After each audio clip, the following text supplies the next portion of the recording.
서울의 화려한 스카이라인이 무색해질 만큼 거센 폭우가 쏟아지는 금요일 밤이었다.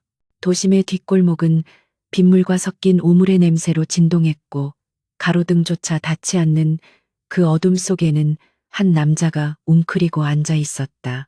강진혁은 젖어버린 검은색 후드 모자를 깊게 눌러쓴 채 거칠어진 호흡을 가다듬으며 자신의 복부를 감싸 쥐었다.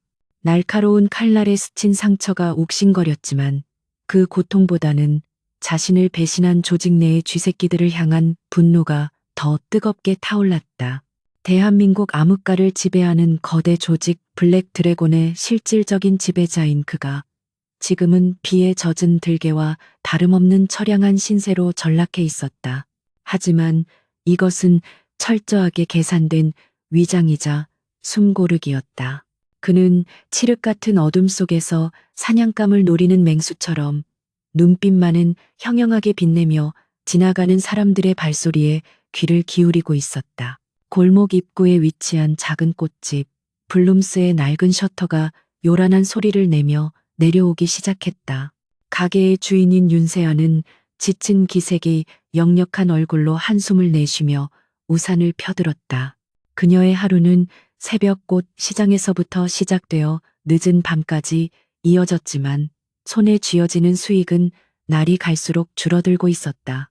빗소리에 묻혀 들리지 않을 만큼 작은 목소리로 신세를 한탄하던 그녀의 시선이 우연히 골목 안쪽의 어두운 구석에 머물렀다. 쓰레기 더미 옆에 사람의 형체가 보였다. 보통 사람이라면 공포심에 서둘러 자리를 피했겠지만 그녀는 잠시 주저하다가 조심스러운 발걸음으로 그쪽을 향해 다가갔다.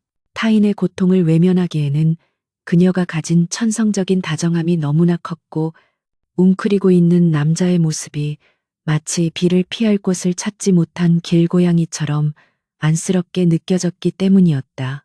진혁은 자신에게 다가오는 발자국 소리를 들으며 온몸의 근육을 긴장시켰지만 겉으로는 겁에 질린 불황자처럼 몸을 더 움츠렸다. 눈앞에 나타난 낡은 운동화는 빗물에 젖어 있었고 그 위로 걱정스러운 눈빛을 한 여자가 그를 내려다보고 있었다. 괜찮으세요? 라는 떨리는 목소리가 빗소리를 뚫고 들려왔다. 진혁은 천천히 고개를 들어 그녀를 바라보았다. 화장기 없는 수수한 얼굴에 피로가 묻어 있었지만 눈동자만큼은 맑고 따뜻했다. 그는 일부러 초점 없는 눈빛을 연기하며 미세하게 몸을 떨었다. 자신의 정체를 숨기기 위해, 그리고 이 낯선 여자가 어떤 반응을 보일지 시험해 보기 위해 그는 아무 말 없이 그녀의 시선을 피했다. 보통은 더러운 몰골을 보고 혐오감을 드러내며 도망가기 마련이었지만 그녀는 우산을 기울여 그가 비를 맞지 않도록 씌워주었다. 일어나실 수 있겠어요? 라며 세아는 주저없이 자신의 하얀 손을 내밀어 진혁의 더러운 소매를 잡았다. 차가운 빗물에 젖어 얼음장처럼 차가운 그의 몸에 그녀의 온기가 닿는 순간 진혁은 기묘한 감정을 느꼈다. 평생을 배신과 음모 속에서 살아온 그에게 대가 없는 호의는 낯설다 못해 경계심을 불러일으키는 것이었다.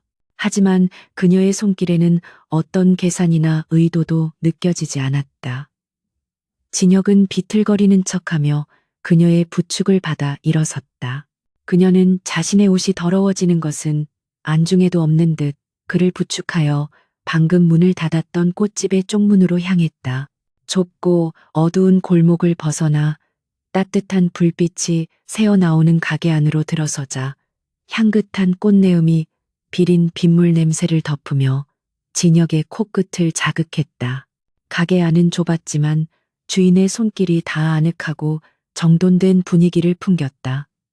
세아는 그를 작은 난로 옆 의자에 앉히고는 서둘러 마른 수건을 가져와 건넸다. 일단 이걸로 좀 닦으세요. 감기 들겠어요. 라며 그녀는 전기포트에 물을 올리고 가니 주방에서 분주하게 움직였다. 진혁은 수건으로 젖은 머리를 털어내며 날카로운 눈빛으로 가게 내부를 빠르게 훑어보았다. 곳곳에 놓인 꽃바구니와 화분들은 싱싱했지만 카운터 구석에 쌓인 고지서들과 낡은 집기들은 이곳의 재정 상황이 좋지 않음을 여실히 보여주고 있었다. 그는 자신의 무방비한 모습을 연출하면서도 본능적으로 탈출구와 방어에 유리한 위치를 파악하고 있었다. 이 여자가 자신을 집 안으로 들인 것이 단순한 순진함인지 아니면 무모함인지 그는 아직 판단이 서지 않았다. 세아가 김이 모락모락 나는 따뜻한 컵라면과 김치를 쟁반에 담아 가져왔다. 변변치 않은 식사라 미안해요. 가게에 남은 게 이것뿐이라서요. 라며 그녀는 수줍게 웃어 보였다. 진혁은 며칠간 제대로 된 식사를 하지 못한 척 허겁지겁 젓가락을 들었다. 따뜻한 국물이 식도를 타고 넘어가자 긴장으로 굳어있던 내장이 조금씩 풀리는 기분이었다. 그는 라면을 먹는 동안에도 곁눈질로 세아를 관찰했다. 그녀는 카운터에 앉아 계산기를 두드리며 깊은 한숨을 내쉬고 있었다. 그녀의 시선이 머무는 곳에는 붉은색 압류 예고장이 붙은 서류 봉투가 놓여 있었다. 그 봉투 겉면에 찍힌 천명건설이라는 로고를 본 순간 진혁의 눈매가 순간적으로 매섭게 변했다가 다시 멍한 표정으로 돌아왔다. 천명건설은 최근 무리한 재개발 사업으로 서민들을 벼랑 끝으로 내몰고 있는 악질적인 기업이었다. 식사를 마친 진혁이 그릇을 내려놓자 세아는 기다렸다는 듯이 물 한 잔을 건넸다. 이름이 뭐예요? 갈 곳은 있나요? 라는 그녀의 물음에 진혁은 잠시 침묵했다. 자신의 본명을 밝힐 수는 없었기에 그는 기억이 잘 나지 않는다는 듯 머리를 감싸쥐었다. 모르겠어요. 눈을 떠보니 그냥 길가였어요. 라며 그는 능숙하게 기억 상실증 환자의 연기를 펼쳤다. 세아는 안타까운 표정으로 그를 바라보더니 잠시 고민에 빠졌다. 비가 이렇게 많이 오는데 밖으로 다시 내보낼 수는 없다고 판단한 듯 그녀는 가게 한 구석에 있는 간이 침대를 가리켰다. 오늘 밤은 여기서 지내요. 창고 방이라 불편하겠지만 밖보다는 나을 거예요. 라며 그녀는 담요를 꺼내왔다. 진혁은 그녀의 제안을 거절하는 신용을 했지만 결국은 못 이기는 척 고개를 끄덕였다. 지금의 몸 상태로 다시 빗속을 헤매는 것은 무리였고 무엇보다 천명건설과 얽힌 이 여자에게 흥미가 생겼기 때문이었다. 가게에 불이 꺼지고 빗소리만이 공간을 채우는 고요한 밤이 찾아왔다. 세아는 2층에 있는 자신의 거처로 올라갔고 1층 꽃집에는 진혁만이 남겨졌다. 그는 어둠 속에서 눈을 뜨고 천장을 응시했다.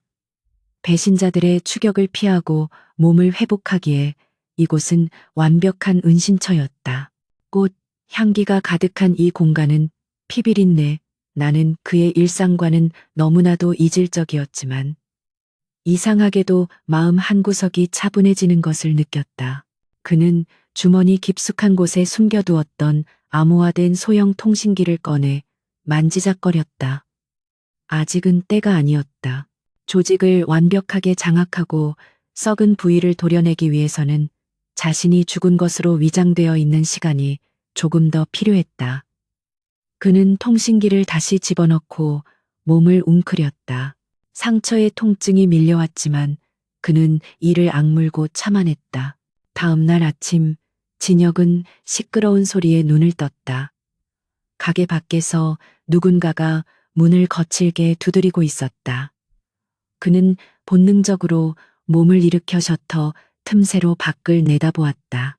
험상궂게 생긴 남자들이 가게 앞을 서성이고 있었고 그들의 옷차림과 태도는 전형적인 용역 깡패들의 그것이었다. 세아가 황급히 계단을 내려와 문을 열자 남자 중 우두머리로 보이는 자가 거친 말투로 그녀를 위협하기 시작했다.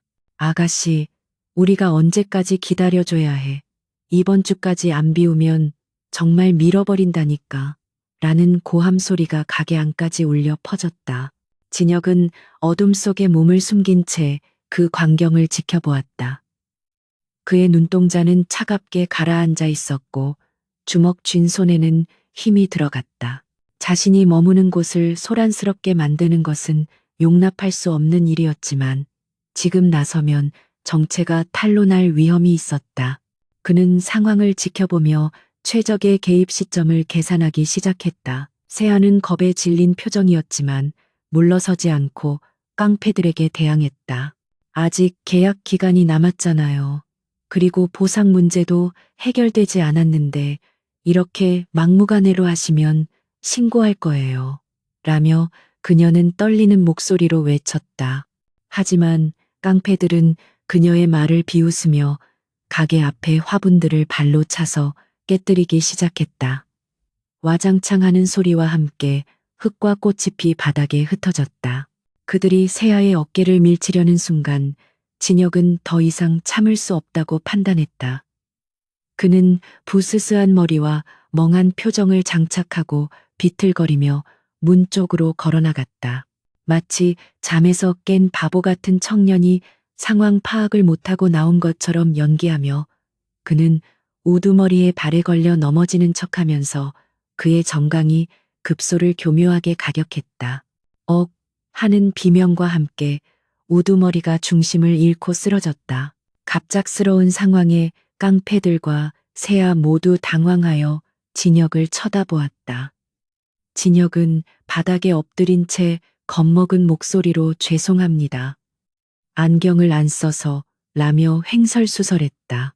쓰러진 우두머리는 고통으로 얼굴이 일그러진 채 진혁을 노려보았지만 단순한 실수로 넘어진 것이라 생각하고 욕설을 퍼부으며 일어났다. 야, 재수없게 오늘은 이만 가자.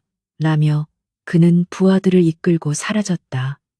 그들이 떠나자 세아는 주저앉아 있는 진혁에게 달려왔다. 괜찮아요. 다친 데 없어요. 라며 그녀는 깨진 화분 조각들 사이에서 그를 일으켜 세웠다. 진혁은 그녀의 걱정스러운 얼굴을 보며 마음속으로 쓴웃음을 지었다. 자신이 보호받아야 할 대상이 아니라 이 여자를 보호해야 할 상황이 되어버린 것이 아이러니했다. 그는 고개를 끄덕이며 어리숙한 미소를 지어 보였다. 그날 오후 진혁은 가게 정리를 돕겠다고 고집을 피웠다. 세아는 그가 환자라며 만류했지만 밥값은 해야 한다는 그의 순박한 주장에 결국 빗자루를 내어주었다. 그는 깨진 화분을 치우고 바닥을 쓸며 가게 안팎을 정리했다. 단순 노동이었지만 그는 잡념을 없애는데 꽤 도움이 된다고 생각했다. 일을 하면서 그는 가게 주변의 지형과 도주로 그리고 감시하기 좋은 포인트들을 자연스럽게 파악했다. 세아는 열심히 일하는 그를 보며 고마움과 안쓰러움을 동시에 느꼈다. 기억을 잃고 갈 곳 없는 청년이 자신을 위해 애쓰는 모습이 기특하기도 했다. 그녀는 꽃을 다듬다가 문득 그에게 물었다. 이름이 기억 안 나면 내가 불러도 될 이름을 지어줄까요? 라고. 진혁은 잠시 멈칫하다가 그녀를 바라보았다. 편한 대로 부르세요. 라며 진혁은 짧게 대답했다. 세아는 잠시 생각하더니 밝게 웃으며 말했다. 그럼 하늘이라고 해요. 비 오는 날 하늘에서 뚝 떨어진 것 같으니까. 어때요? 진혁. 아니, 하늘은 그 유치한 이름에 헛웃음이 나올 뻔했지만 꼭 참았다. 암흑가의 제왕에게 하늘이라니 이보다 더 안 어울리는 이름도 없을 것이다. 하지만 그녀의 미소가 너무나 해맑아서 그는 거절할 수 없었다. 좋아요, 하늘. 이라고 그는 낮게 읊조렸다. 그 순간부터 그는 블랙 드래곤의 강진혁이 아닌 꽃집 블룸스의 아르바이트생 하늘로서의 이중 생활을 시작하게 되었다.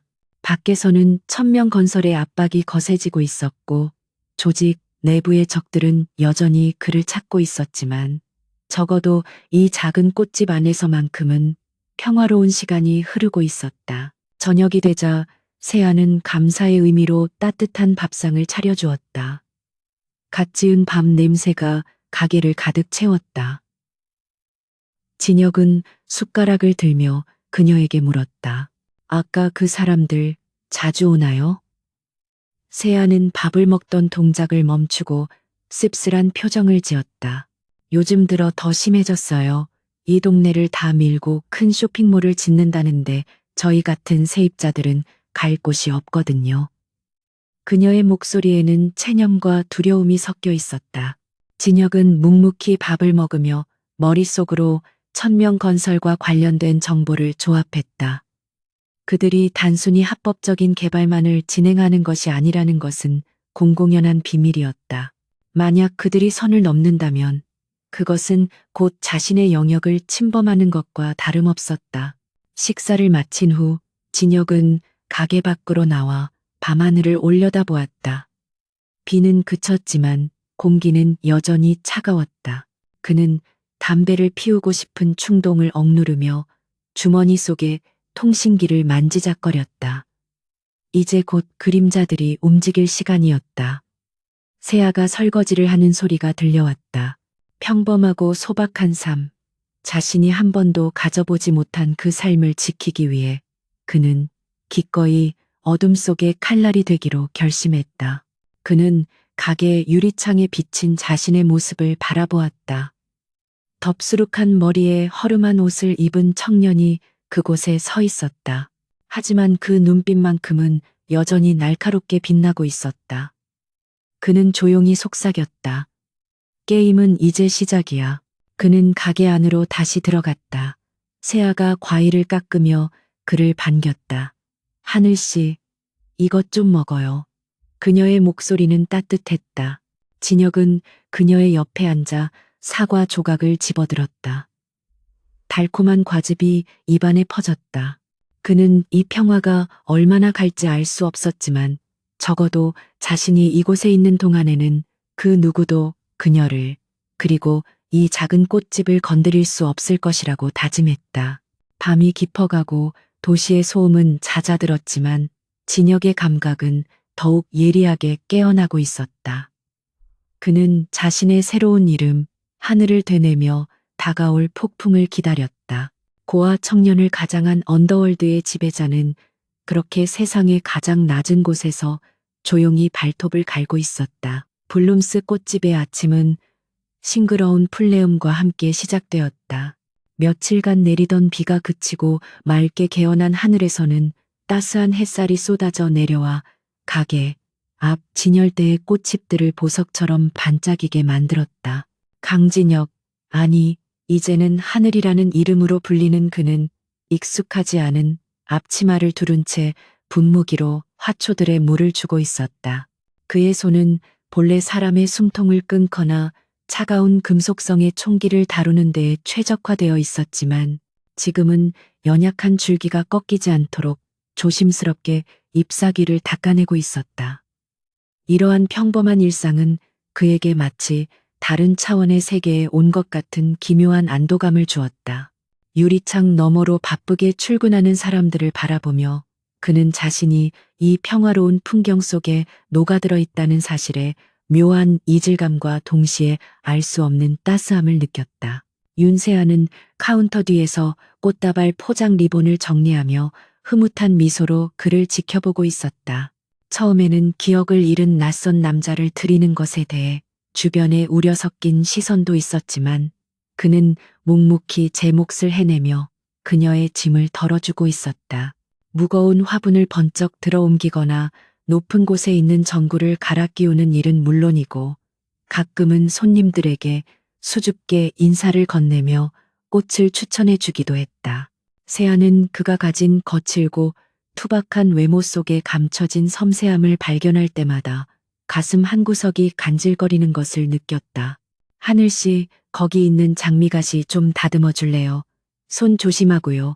라는 그녀의 다정한 목소리에 진혁은 고개를 끄덕이며 전지가위를 집어들었다. 가위를 쥔 그의 손놀림은 전문가처럼 빠르고 정확했다.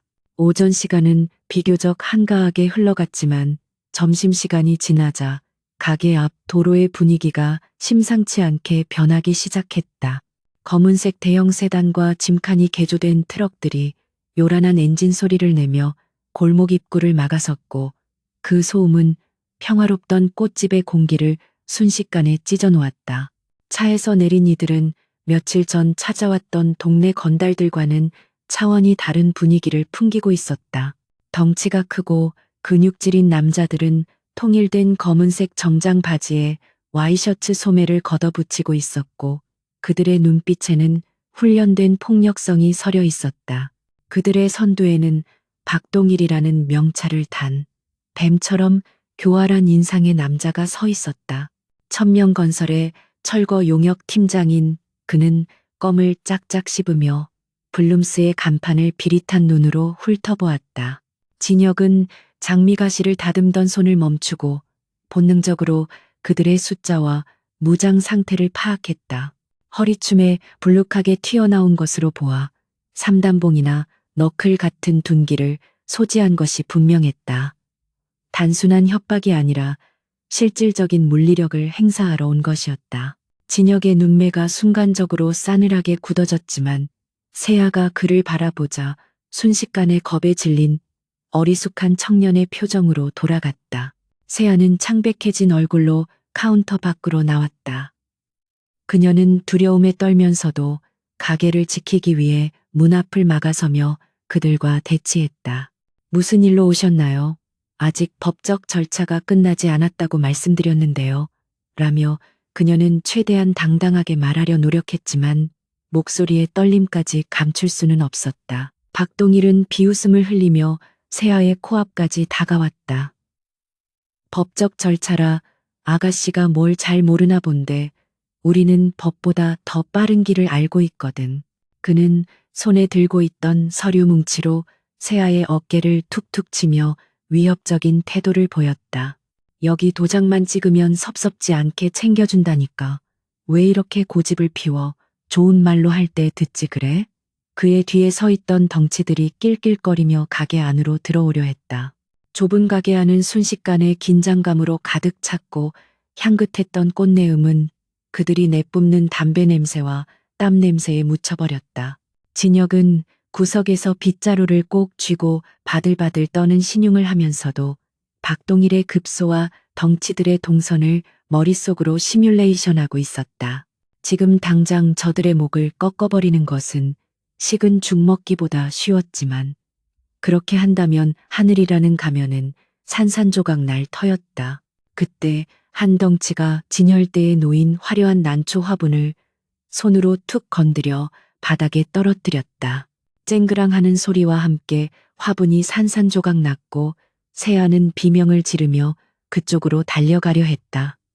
하지만 다른 남자가 그녀의 팔을 거칠게 잡아챘다. 어딜 가? 오빠랑 얘기 좀 더 하자니까. 세아의 얼굴이 고통으로 일그러졌다. 그 순간 구석에 있던 진혁이 비명을 지르며 앞으로 달려나왔다. 아, 안 돼요. 꽃이 아파요. 그는 마치 발이 꼬인 것처럼 허우적거리며 세아를 잡고 있는 남자 쪽으로 넘어졌다.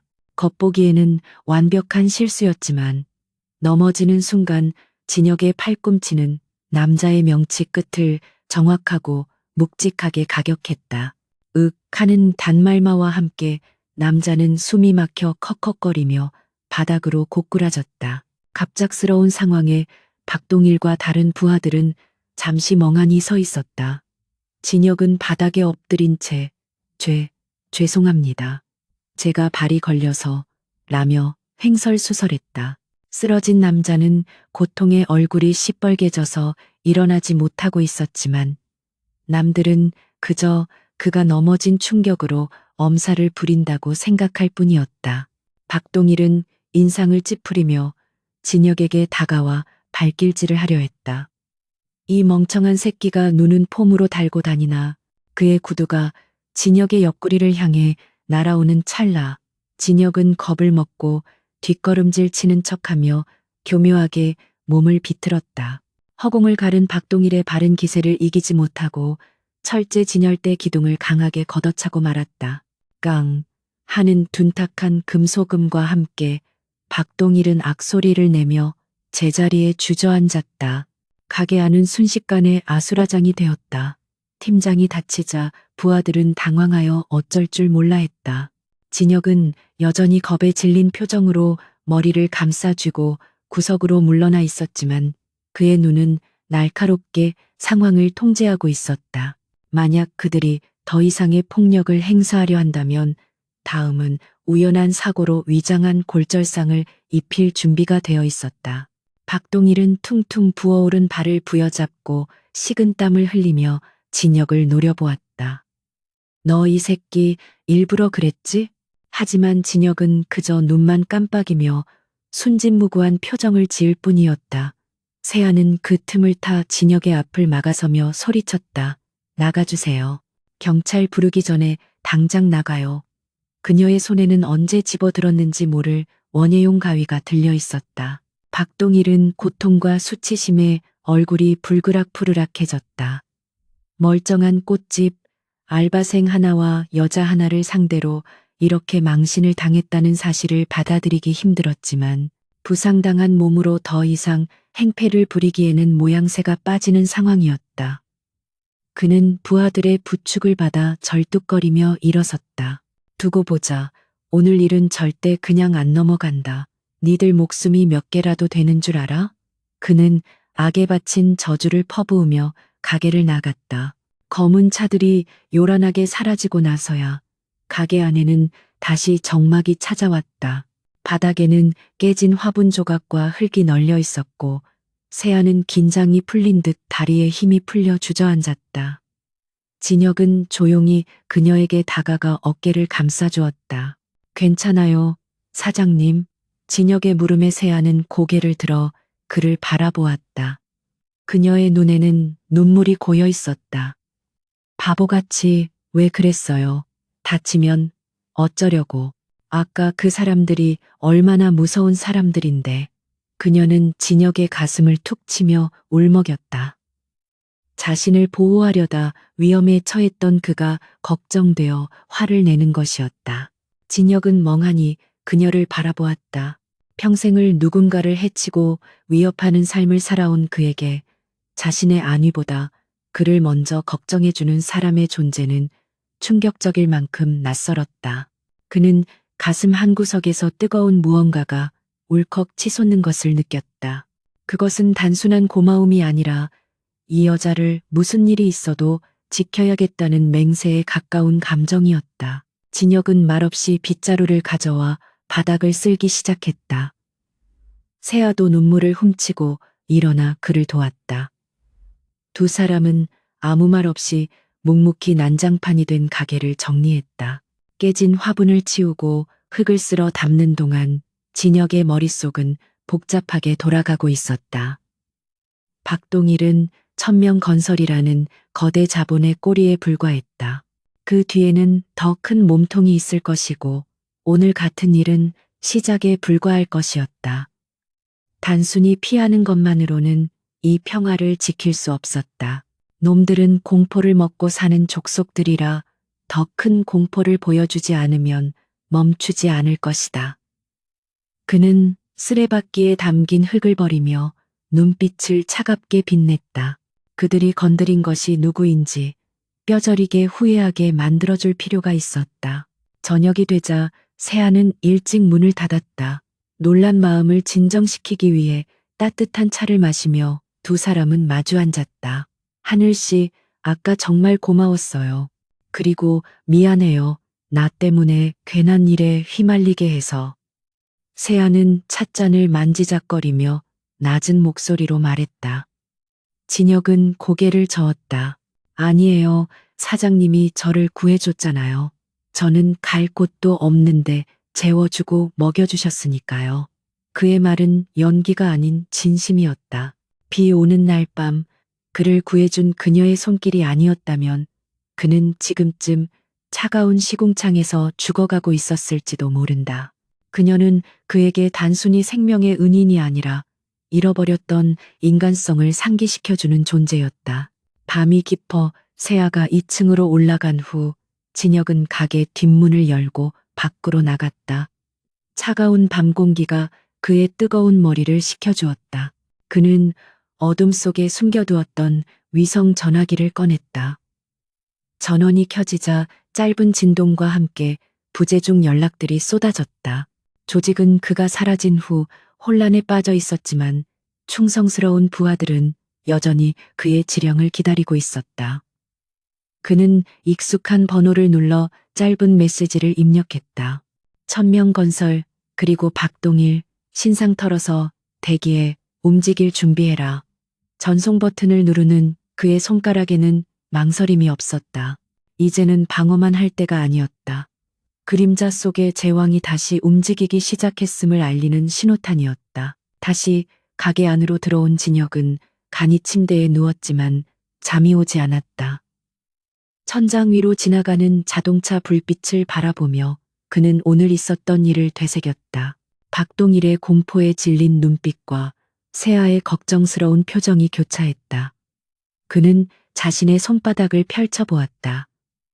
이 손으로 다시 피를 묻히게 될지라도 상관없었다.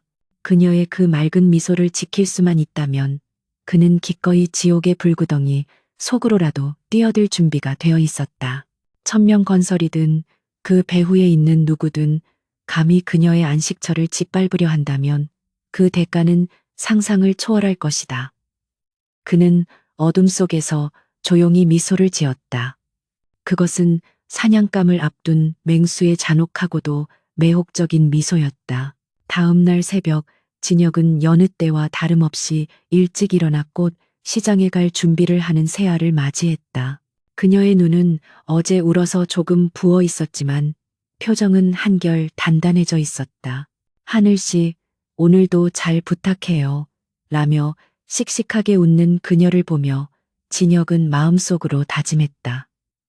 이 여자의 웃음을 빼앗으려는 자는 누구도 살려두지 않겠다고. 그는 트럭 짐칸에 꽃을 실으며 세아의 뒤를 따랐다. 평범한 일상이 다시 시작되었지만 그 평온함 아래에는 거대한 폭풍이 또아리를 틀고 있었다. 이제 세상은 고아 청년 하늘이 아닌 언더월드의 지배자 강진혁의 분노를 마주하게 될 것이다. 폭풍의 전야는 그렇게 고요하고도 위태롭게 흘러가고 있었다. 천명건설의 본사 최상층 널찍한 회장실에서는 날카로운 파열음과 함께 값비싼 크리스털 위스키 잔이 벽에 부딪혀 산산조각이 났다. 천명그룹의 차남이자 이번 재개발 사업의 총괄 책임자인 최민석은 분노를 주체하지 못하고 책상을 내리쳤다. 며칠 전 박동일이 동네 꽃집 하나를 처리하지 못하고 망신을 당해 쫓겨났다는 보고를 받은 직후였다. 고작 계집애 하나와 어리버리한 알바생에게 당했다는 사실은 그의 자존심에 씻을 수 없는 상처를 남겼다. 그는 넥타이를 거칠게 풀어헤치며 창밖으로 보이는 도시의 풍경을 노려보았다. 이 도시는 자신의 발 아래 있어야 했고 감히 자신의 계획을 방해하는 작은 돌멩이 따위는 가루로 만들어버려야 직성이 풀리는 성격이었다. 그는 책상 위에 놓인 인터폰을 거칠게 눌러 비서실장에게 당장 연결하라고 소리쳤다. 민석의 호출을 받고 들어온 것은 말끔한 정장 차림의 비서가 아닌 뒷골목의 비릿한 냄새를 풍기는 험상궂은 사내였다. 그는 과거 강진혁이 이끄는 블랙 드래곤의 산하 조직이었으나 지나치게 잔혹한 일 처리 방식 때문에 파문당했던 독사파의 행동대장이었다. 최민석은 그에게 두툼한 돈 봉투를 던지며 차가운 미소를 지었다. 경고나 협박 같은 미지근한 방식은 이제 지겨워. 그 여자 오늘 밤 안으로 내 눈앞에 데려와. 무슨 수를 써도 상관없다. 민석의 잔인한 명령의 사내는 비열한 웃음을 흘리며 고개를 끄덕였다. 그들은 돈만 주면 살인도 서슴지 않는 하이에나 같은 자들이었고 이번 의뢰는 그들에게 너무나도 쉬운 먹잇감처럼 보였다. 민석은 위스키를 다시 따르며 공포에 질려 자신에게 애원할 윤세아의 모습을 상상하고 희열을 느꼈다. 한편 블룸스 꽃집에는 폭풍전야와 같은 무거운 침묵이 흐르고 있었다. 진혁은 가게 앞을 쓸면서도 신경을 곤두세우고 주변을 살폈다. 며칠 전 박동일 일당이 물러간 이후 가게 주변에는 묘한 기운이 감돌고 있었다. 지나가는 행인들의 시선이나 가끔 속도를 줄이며 가게를 훑어보는 검은색 승합차들의 움직임이 예사롭지 않았기 때문이었다. 세아는 겉으로는 아무렇지 않은 척 밝게 웃으며 꽃을 다듬고 있었지만 그녀의 손끝이 미세하게 떨리고 있다는 것을 진혁은 놓치지 않았다. 그는 세아에게 오늘은 일찍 문을 닫고 들어가는 게 좋겠다고 넌지시 말했지만 그녀는 예약된 꽃바구니 주문이 있다며 고개를 저었다. 그녀의 책임감과 성실함이 오늘따라 진혁의 마음을 더욱 불안하게 만들고 있었다. 오후 늦게 진혁은 배달업체 직원이 놓고 간 자재들을 창고로 옮기기 위해 잠시 가게 뒤편으로 이동했다. 그가 무거운 상자를 들고 창고 문을 여는 순간 가게 쪽에서 둔탁한 소음과 함께 짧은 비명소리가 들려왔다. 진혁의 눈동자가 순식간에 커지며 손에 들고 있던 상자를 내던지고 가게 안으로 질주했다. 불과 1분도 채 되지 않는 짧은 시간이었지만 그가 가게 문을 박차고 들어섰을 때 내부는 이미 엉망진창이 되어 있었다. 진열대는 쓰러져 있었고 바닥에는 짓밟힌 꽃송이들이 피처럼 붉게 흩어져 있었다. 그리고 카운터 뒤에 있어야 할 세아의 모습은 온데간데 없었다. 열린 뒷문으로 검은색 승합차 한 대가 타이어 마찰음을 일으키며 급하게 골목을 빠져나가는 뒷모습만이 보일 뿐이었다. 진혁은 끓어오르는 분노를 억누르며 차갑게 가라앉은 눈으로 현장을 스캔했다. 이것은 일반적인 용역 깡패들의 짓이 아니었다. 침입과 제압, 그리고 납치까지 걸린 시간이 너무나 짧았고 불필요한 파괴 흔적 없이 오직 목표물만을 신속하게 확보한 솜씨였다. 그는 깨진 화분 파편들 사이에서 반짝이는 무언가를 발견하고 몸을 숙였다. 그것은 독사 문양이 새겨진 은색 라이터였다. 진혁의 입에서 으득 하고 이가 갈리는 소리가 났다. 독사파. 그들은 과거 자신이 율법을 어겼다는 이유로 조직에서 내쳤던 쓰레기들이었다. 그들이 감히 자신의 영역에 발을 들이고 자신이 보호하려는 여자를 건드렸다는 사실은 진혁의 인내심을 한계치까지 몰고 갔다. 이것은 단순한 납치가 아니라 잠자던 용의 영린을 건드린 자살 행위나 다름없었다. 진혁은 더 이상 어리숙한 청년 하늘을 연기할 필요가 없음을 깨달았다. 그는 가게 안쪽의 탈의실로 들어가 바닥 타일 밑에 숨겨두었던 검은색 가방을 꺼냈다. 가방 안에는 암호화된 위성 전화기와 특수 제작된 단검, 그리고 현금 다발이 들어있었다. 그는 헐렁한 트레이닝복을 벗어던지고 활동성이 좋은 검은색 전술 바지와 셔츠로 갈아입었다. 거울 속에 비친 남자는 더 이상 순박한 꽃집 알바생이 아니었다. 대한민국 암흑가를 공포로 몰아넣었던 냉혹한 지배자 블랙 드래곤의 수장 강진혁이 그곳에 서 있었다. 그는 전화기를 들어 단축번호 1번을 눌렀다. 신호가 가기도 전에 상대방이 전화를 받았다. 접니다. 강진혁입니다. 낮고 묵직한 그의 목소리가 전파를 타고 흘러갔다. 수화기 너머에서는 잠시 숨을 들이켜는 소리가 들리더니 곧바로 떨리는 목소리로 충성을 맹세하는 대답이 돌아왔다. 보스, 살아계셨군요. 기다리고 있었습니다. 진혁은 감상에 젖을 시간이 없다는 듯 단호하게 명령을 내렸다. 지금 당장 독사파 놈들의 은신처를 파악해. 놈들이 쥐새끼처럼 숨어 있을 만한 곳은 뻔하니까. 그리고 내 직속 부대인 섀도우 팀을 전원 소집시켜라.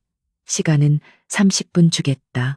그의 명령은 절대적이었고 상대방은 군말 없이 즉각적인 이행을 약속했다. 진혁은 전화를 끊고 주먹을 꽉 쥐었다. 손톱이 살을 파고들 정도로 강하게 쥔 주먹에서 핏기가 가셨다. 가게를 나서기 전 진혁은 세아가 평소에 아끼던 작은 선인장 화분을 잠시 바라보았다. 그녀가 납치되던 순간 느꼈을 공포와 절망감이 고스란히 전해져 오는 듯했다. 미안해요. 조금만 기다려요. 금방 데리러 갈 테니까. 그는 마음속으로 굳은 약속을 하며 가게에 불을 끄고 셔터를 내렸다. 빗방울이 다시 하나둘씩 떨어지기 시작했고 어두운 골목길은 스산한 분위기를 자아냈다. 하지만 지금 이 거리에서 가장 위험한 존재는 어둠 속에 숨어 있는 범죄자들이 아니라 바로 분노를 머금은 채 걸어가는 한 남자였다. 그는 골목 입구에 세워져 있던 낡은 오토바이에 시동을 걸었다. 엔진 소리가 맹수의 포효처럼 거칠게 울려 퍼졌다.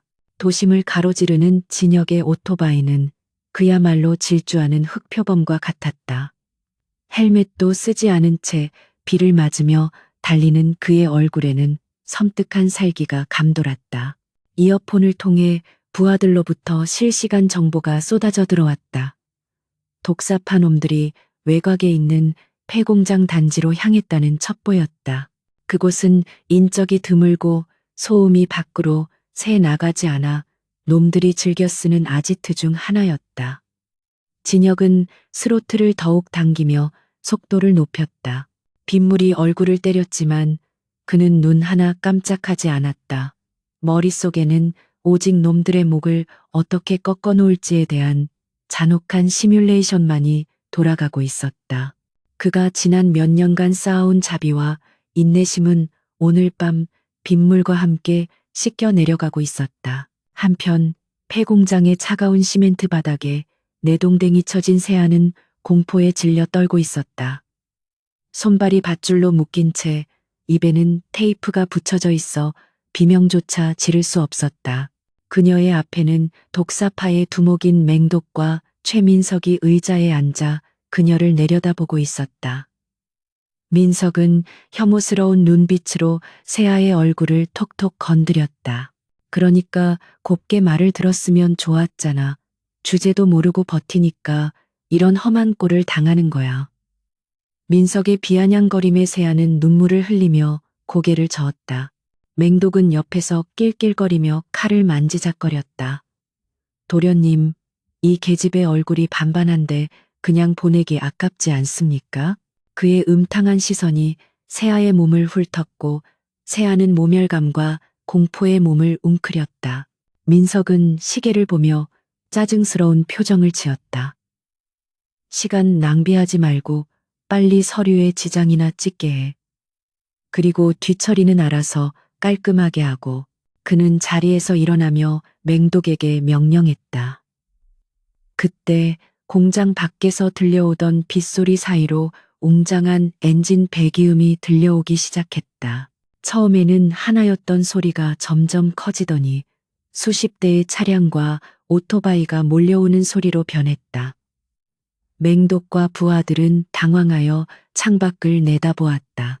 칠흑 같은 어둠 속에서 수없이 많은 헤드라이트 불빛이 공장을 포위하고 있었다. 그 불빛들 사이로 단 한 대의 오토바이가 공장 정문을 향해 거침없이 돌진해 오고 있었다. 그것은 마치 지옥에서 돌아온 사신이 이끄는 군대와도 같았다.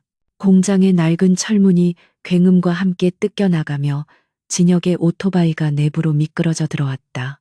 화려한 드리프트로 멈춰선 오토바이에서 내린 진혁은 천천히 헬멧을 벗어던졌다.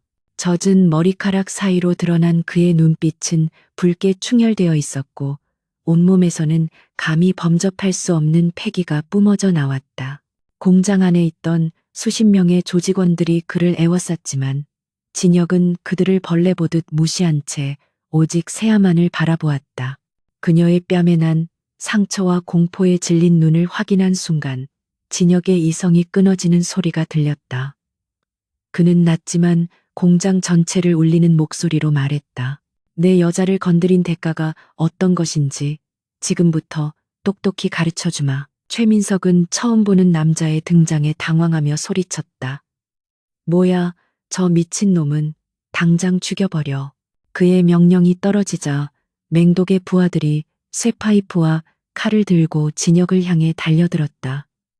하지만 진혁은 피하거나 물러서지 않았다. 그는 오히려 그들을 향해 천천히 걸어가며 주머니에서 가죽 장갑을 꺼내 꼈다. 수십 명 대 한 명의 싸움이었지만 압도적인 기세는 오히려 혼자 있는 진혁 쪽에서 흘러나오고 있었다. 그는 오늘 밤 이곳을 피바다로 만들 준비가 되어 있었다. 과거의 전설적인 존재, 블러드 레인피의 비이라고 불리던 시절의 잔혹함이 다시금 깨어나고 있었다. 폐공장의 거대한 공간은 순식간에 아수라장으로 변모했고 비명과 타격음이 빗소리를 뚫고 울려 퍼졌다. 맹독의 부하들은 손에 쇠파이프와 강목을 쥐고 강진혁을 향해 떼지어 달려들었지만 그것은 마치 불나방이 모닥불 속으로 뛰어드는 것과 다름없는 무모한 짓이었다. 진혁은 달려오는 선두의 주먹을 가볍게 피하며 그의 팔을 잡아 비틀어 버렸고 뼈가 부러지는 끔찍한 소리와 함께 남자가 바닥에 고꾸라졌다. 그는 멈추지 않고 회전하며 뒤따라오던 적의 턱을 정확하게 가격해 기절시켰다. 그의 움직임은 군더더기 없이 간결했고 타격 하나하나가 치명적이었으며 흡사 사륙을 위해 프로그래밍된 기계처럼 정확했다. 수적 열쇠라는 단어는 그에게 아무런 의미가 없었으며 오히려 좁은 공간에 몰려있는 적들이 그의 공격 범위를 좁혀주는 꼴이 되었다. 진혁의 눈빛은 차갑게 가라앉아 있었지만 그 안에서 타오르는 분노는 그 어떤 화염보다 뜨거웠다. 그는 바닥에 떨어진 쇠파이프를 발로 차올려 손에 쥐고는 마치 춤을 추듯 우아하면서도 파괴적인 동작으로 적들의 무릎과 어깨를 가격해 무력화시켰다. 공장 바닥은 순식간에 고통에 몸부림치는 남자들로 가득 찼고 피냄새가 진동하기 시작했다. 그를 공격하려던 자들은 진혁의 압도적인 무력 앞에 공포를 느끼고 뒷걸음질치기 시작했다. 단순한 싸움꾼과 킬러의 차이를 뼈저리게 실감한 그들은 눈앞의 남자가 인간이 아닌 괴물처럼 느껴졌다. 진혁은 쓰러진 적들을 밟고 지나가며 시선을 오직 공장 안쪽에 묶여있는 윤세아에게 고정시켰다. 의자에 묶인 채 이 모든 광경을 지켜보던 세아는 숨조차 쉴 수 없었다. 평소 꽃집에서 사람 좋게 웃으며 화분을 나르던 하늘씨의 모습은 온데간데 없었고 그 자리에는 피칠갑을 한 채 짐승들을 도륙하는 사신이 서 있었다. 그녀는 그가 자신을 구하러 왔다는 사실에 안도감을 느끼면서도 동시에 그의 잔혹한 폭력성에 본능적인 두려움을 느꼈다.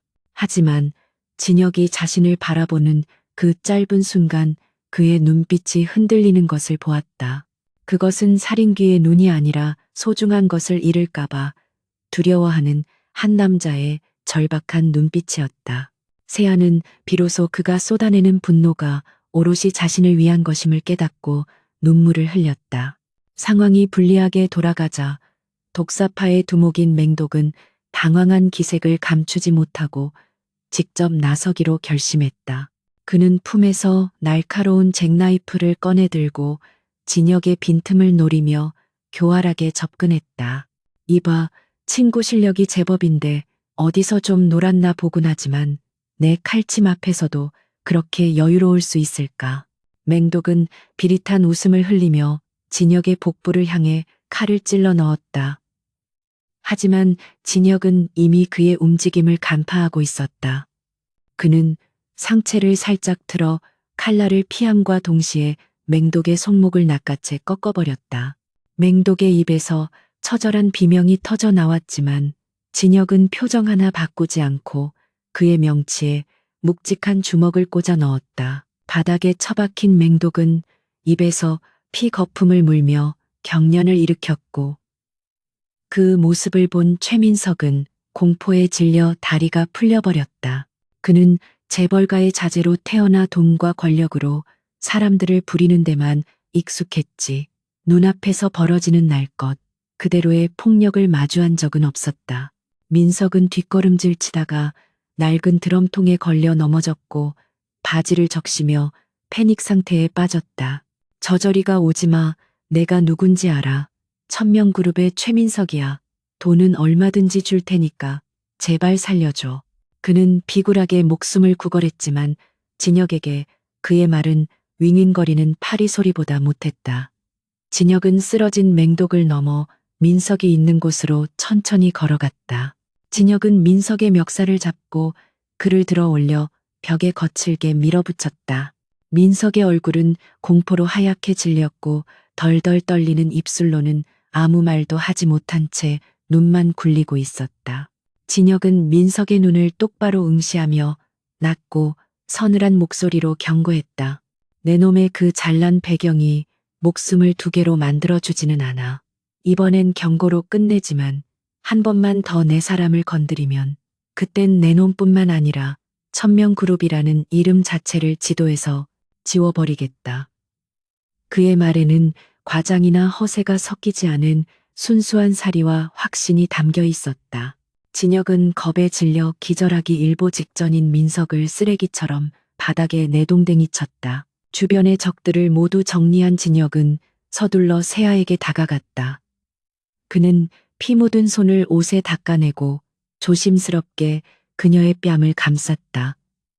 늦어서 미안해요. 많이 무서웠죠.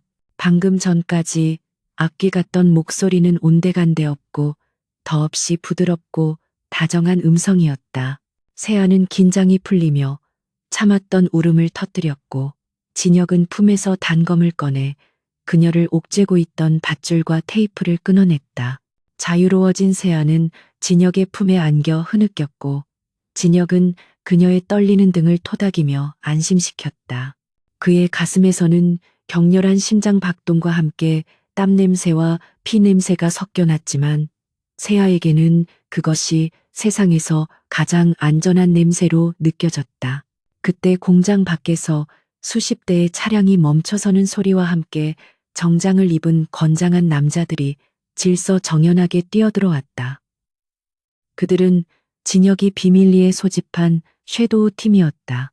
팀원들은 처참한 현장을 보고 잠시 놀란 듯했으나 이내 진혁을 발견하고 일사불란하게 움직여 남은 잔당들을 제압하고 현장을 통제하기 시작했다. 섀도우 팀의 리더가 진혁에게 다가와 정중하게 고개를 숙였다.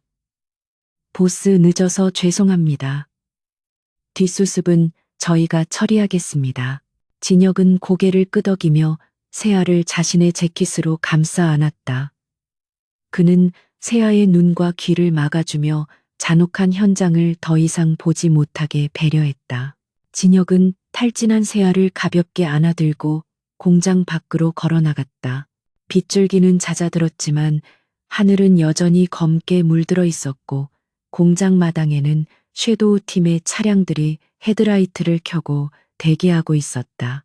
세아는 진혁의 품속에서 지친 듯 잠이 들었고 진혁은 그녀의 평온한 얼굴을 내려다보며 복잡한 감정에 휩싸였다. 오늘 밤 그는 자신의 정체 일부를 드러냈고 이제 더 이상 평범한 꽃집, 알바생 하늘로만 남을 수는 없게 되었다. 하지만 후회는 없었다. 그녀를 지키기 위해서라면 그는 기꺼이 지옥의 밑바닥까지라도 내려갈 각오가 되어 있었다. 그는 대기하고 있던 리무진의 뒷좌석에 세아를 태우고 자신도 그 옆에 앉았다. 차량이 부드럽게 출발하자 진혁은 창밖으로 멀어지는 폐공장을 바라보았다. 그곳에 남겨진 최민석과 맹독 일당은 섀도우 팀에 의해 철저하게 처리될 것이며 내일 아침이면 그들은 감히 건드려서는 안 될 존재를 건드린 대가를 혹독하게 치르게 될 것이었다. 진혁은 잠든 세아의 머리카락을 쓸어 넘기며 다짐했다. 이제부터는 숨지 않겠다. 천명그룹이든 그 배후에 누구든 정면으로 맞서 싸워 무너뜨릴 것이다. 그리고 이 여자가 다시는 이런 공포를 겪지 않도록 자신의 모든 힘과 권력을 동원해 완벽한 성을 쌓을 것이다. 돌아오는 차 안에서 고아 청년의 가면은 완전히 벗겨졌고 언더월드의 지배자는 자신의 왕좌로 복귀할 준비를 마쳤다. 서울 시내에서 가장 보안이 철저하고 시설이 뛰어나기로 유명한 세인트 마리 병원의 최상층 VVIP 병동은 숨막힐 듯한 고요함에 잠겨 있었다. 일반인의 출입이 철저하게 통제된 이곳의 복도에는 검은 정장을 입은 건장한 경호원들이 일정한 간격을 두고 배치되어 개미 새끼 한 마리도 지나갈 수 없는 삼엄한 경비 태세를 유지하고 있었다. 병실 안에서는 윤세아가 링거를 맞으며 깊은 잠에 빠져 있었고 강진혁은 침대 곁에 서서 그녀의 창백한 얼굴을 내려다보고 있었다. 며칠 전까지만 해도 낡은 꽃집의 간이 침대에서 쪽잠을 자던 그였지만 지금은 최고급 이탈리아산 수제 정장을 완벽하게 차려입은 모습이었다. 그는 잠든 세아의 이마를 조심스럽게 쓸어넘기며 그녀가 겪었을 공포를 생각하니 가슴 한구석이 옥신거리는 것을 느꼈다. 이제 더 이상 그녀를 위험한 세상에 방치하지 않을 것이며 자신의 본 모습을 드러내더라도 완벽하게 지켜내겠다는 결의가 그의 눈빛에서 서늘하게 빛나고 있었다. 진혁은 병실을 나서며 문 앞에 대기하고 있던 경호 실장에게 짧고 단호한 어조로 명령을 내렸다. 무슨 일이 있어도 이 방에 그 누구도 들이지 마라. 의료진조차 내 허락 없이는 출입 금지다. 경호 실장은 90도로 허리를 숙이며 복명했고 진혁은 미련 없이 뒤를 돌아 엘리베이터로 향했다. 병원 로비로 내려온 그는 대기하고 있던 검은색 리무진에 올랐다. 차 문이 닫히고 외부와의 소음이 차단되자 그는 차갑게 식어있던 눈빛을 더욱 매섭게 빛내며 비서에게 전화를 걸었다. 지금 당장 본사로 간다. 그림자 의회를 소집해. 늦는 놈은 그 자리에서 목을 쳐도 좋다고 전해. 그의 목소리는 지옥에서 올라온 사신처럼 건조하고 냉혹했다. 이제 고아 청년 하늘의 시간은 끝났고 암흑가의 제왕 강진혁의 시간이 다시 돌아온 것이다. 블랙 드래곤의 본사가 위치한 마천루의 꼭대기 층 회의실은 무거운 침묵과 긴장감으로 가득 차 있었다. 조직의 핵심 간부들과 각 계열사를 관리하는 이사들이 모두 모여 있었지만 감히 숨소리조차 크게 내지 못한 채 식은땀을 흘리고 있었다. 그들은 진혁이 죽었거나 재기불능 상태가 되었다고 믿고 각자의 입속을 챙기기에 바빴으나 오늘 밤 그가 건재하다는 사실과 함께 소집 명령이 떨어지자 공포에 질려 달려온 것이었다. 육중한 문이 열리고 강진혁이 회의실로 들어서자 좌중은 일제히 기립하여 머리를 숙였다. 또각또각 울리는 구두 소리만이 정적을 깨뜨렸고 진혁은 상석에 앉아 그들을 천천히 둘러보았다. 그의 시선이 닿는 곳마다 간부들은 마치 보이지 않는 칼날에 베인 듯 몸을 떨며 시선을 피했다. 진혁은 테이블 위에 두툼한 서류 뭉치를 던지며 입을 열었다. 내가 자리를 비운 사이에 조직이 아주 엉망이 되었더군. 독사파 놈들이 내 허락도 없이 설치고 다니는데 아무도 제지하지 않았다니 이게 말이 된다고 생각하나. 그의 나직한 목소리는 천둥보다 더 큰 위압감을 주었다. 독사파를 관리하던 중간 보스가 창백한 얼굴로 변명을 늘어놓으려 했으나 진혁은 손가락 하나를 들어 그의 말을 막았다. 변명은 필요 없다. 결과가 말해주고 있으니까. 너는 오늘부로 파문이다 살고 싶으면 이 나라를 떠나는 게 좋을 거야. 즉결 처분과도 같은 그의 선언에 회의실은 얼어붙었고 다른 간부들은 다음 차례가 자신이 되지 않기를 마음속으로 간절히 빌었다. 진혁은 내부의 썩은 부위를 도려내는데 일말의 망설임도 없었다. 내부 정리가 일단락되자 진혁은 화이트보드에 붙어있는 천명그룹의 조직도를 가리키며 본론을 꺼냈다. 오늘부로 우리의 목표는 천명그룹이다. 단순히 놈들을 죽이거나 때리는 수준이 아니야. 놈들이 가진 모든 것을 뺏고 철저하게 파멸시키는 것이 목표다. 그는 비서에게 준비한 자료를 배포하게 했다. 거기에는 천명건설의 비자금 장부, 불법 로비 내역, 그리고 최민석과 그 일가가 저지른 각종 범죄의 증거들이 상세하게 정리되어 있었다. 자금줄부터 말려 죽여라. 주가 조작 횡령 탈세 혐의를 샅샅이 뒤져서 언론과 검찰에 뿌려 은행 대출을 막고 진행 중인 모든 공사를 중단시켜라. 진혁의 계획은 치밀하고 잔인했다. 그는 단순히 폭력을 행사하는 깡패가 아니라 거대한 자본과 정보력을 바탕으로 상대를 사회적으로 매장시키는 전략가였다. 회의가 끝나고 간부들이 물러가자 진혁은 홀로 남아 창밖의 야경을 응시했다.